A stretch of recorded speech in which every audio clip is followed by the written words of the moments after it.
When I was stuck at home during the COVID pandemic, I used $300 to make a short film about a man who wakes up inside a wrecked police car. He realizes he has a chance to escape arrest, so he books it into the woods where he must survive and outrun the police, all while his hands are still cuffed behind his back. It's a shitty situation. But if you know anything about film production, that's raising some red flags. $300 for a short film that includes multiple locations, stunts, a police chase, and a wrecked police car? There's no way, right? Well, let me break it down how I made this happen, including my one major mistake I made along the way, so that by the end of this video, if you are just crazy enough, you can use some of these techniques to make your own absurdly cheap short film. But before I get into it, if you haven't seen the final film yet, guess what? You can. It's right there in the description, waiting for you to click it. Go right ahead. Like I mentioned, this was COVID, and I was stuck at home in rural Colorado. So whether I liked it or not, the crew was going to be small. When I say small, I mean this is how many crew members we had. This is how many actors we had. So with me, that brings the grand total to... 3. That is a tiny team. And yet, my $300 budget still wouldn't cover their day rates for even a single day of shooting. So, I used a tried and true technique. Friends. Friends are the number one thing that will keep crew costs low on a film shoot. But it's a delicate balance. Working on a film set is challenging, and you don't want your friends to hate you. So these are the 2 rules I always stick by to create a sustainable system where you can keep working with your friends, paid or not. No matter what, bare minimum, non-negotiable, give them food. And not just cheap snacks and pizza. Good, hearty, healthy food that they like. Food has a way of making people more forgiving. But even more importantly, you gotta make them feel involved. Encourage their creative collaboration. You're not in a position to be an auteur. The worst thing you can do is make them feel like they're just your employees. Without a paycheck, the only thing keeping them there is their dedication to the project or to you as a person. And if you don't value their contribution, both of those things are gonna go away quick. And remember, you now owe them a favor. You're gonna be helping them move out of that 5-floor apartment building. Sorry, I don't know what to tell you. So anyway, for this film, I enlisted 2 friends. The actor was my neighbor, also stuck at home during COVID, who I'd made movies with all throughout middle and high school. The crew member was my DP, who brought along a camera, some vintage cinema lenses, and a reflector. We didn't have any lights, which meant the sun was our light.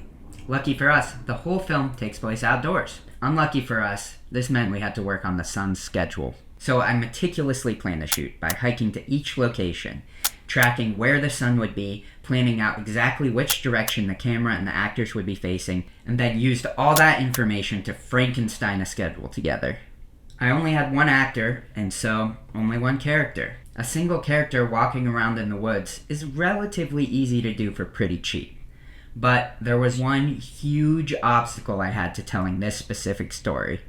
The entire concept of a recently arrested man trying to survive in the woods while still handcuffed hinges on a pretty important opening. I had to somehow convey that a police car crashed in the middle of the woods, killing the officer driving, so the protagonist can crawl out of the wreckage and escape, setting up the rest of the film. Not only that, I had to make it feel like the police were always 1 step behind him at every turn. I obviously couldn't fit the police into my $300 budget, so I had to get really creative with how do I convey police presence without actually showing it. The answer? Police lights. With just $100 of material from Home Depot, my DP and I built a custom police light. It was basically 2 colored gels attached to a spinning piece of cardboard. When you shined a light through it, it actually looked like flashing red and blue lights.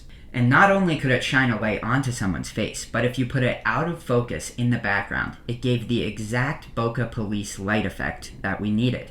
And it didn't matter how janky it looked behind the scenes. Okay, that's that, but we still had to open with some sort of police crash. Since I couldn't show a car crash objectively, I decided to show it subjectively. If you were to slowly regain consciousness after being in a car crash, you wouldn't quite know what was going on. So I realized it's okay if the audience doesn't quite know what's going on either. They're catching up, the same as the character. And I used the shot to convey that feeling. I kept the whole scene on a tight close-up of the main character as he slowly comes to. Now, if you look behind the scenes of this shot, it immediately breaks the illusion. But with just a couple simple elements, an upside-down character, a flashing police light, and smoke, you can create the impression of a much larger production. And the more you hold back, the more the audience has to fill in with their imagination, which makes them lean in even more. But you might be wondering, that's a great opening, but where am I going to go from there? I still have to show him crawling out of the police car. Well, I just hid that section of the action with a title drop.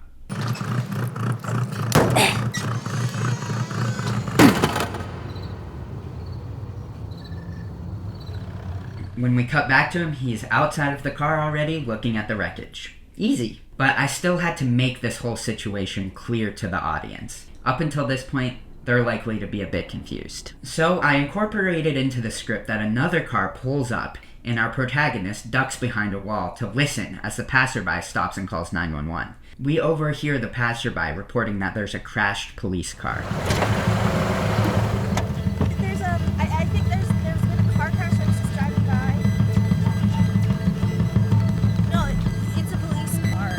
And just at that moment, I reveal that our protagonist's hands are cuffed behind his back. Bam! Just as the audience puts it all together, the protagonist books it into the woods, setting up the conflict for the rest of our film. And the best part? I didn't have to crash a car. Now, the only way that I got this scene to actually work is because I created a visual language of close-ups and details. This wasn't what I initially intended, and it's not even my usual style, but I simply had to stick to this visual language in order to sell the opening scene. Ultimately, I think it added to the subjectivity of the character and improved the film overall, but I never would have gotten to this approach unless I had no money to begin with. Later on in the film, I had another scene where the protagonist has a close call with an officer. But I crafted the scene so that our protagonist never explicitly sees the police officer. And since the character doesn't see him, neither does the audience, because we're staying in that subjective mindset. Instead, I used sound, footsteps, walkie-talkies, voices, to create the impression of a police officer just right out of frame. 1078.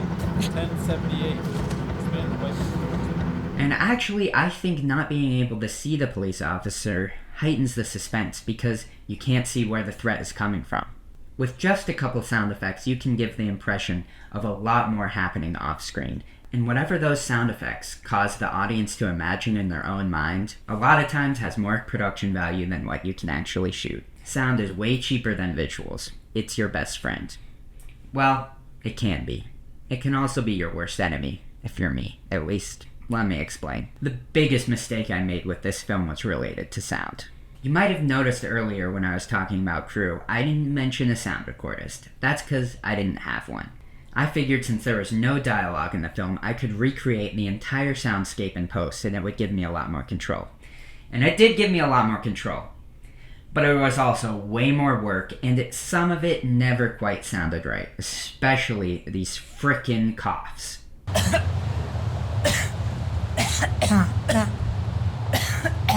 I learned my lesson. You should always get sound on set, no matter what. Even if you don't end up using it, you can use it as a reference. I had to do a ton of guesswork, and yeah, it made me learn a lot, but it also added several months to my post-production timeline.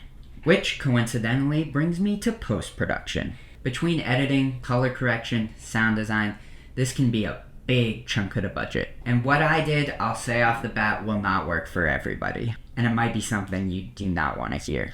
I did it all myself. I already knew how to edit because it's my day job, and I had some basic knowledge on sound and color. But I ended up pretty much having to learn those programs from scratch. It took a long time, and there was a lot of frustration and setbacks. But what was I gonna do? Not make the film? No. So, that's pretty much the story of how I made my film Fester for $300. Would I do it again? I don't know. But it gave me a lot of skill sets to make my other productions cheaper as well. And if you liked any part of this video, I would suggest subscribing. There'll be more.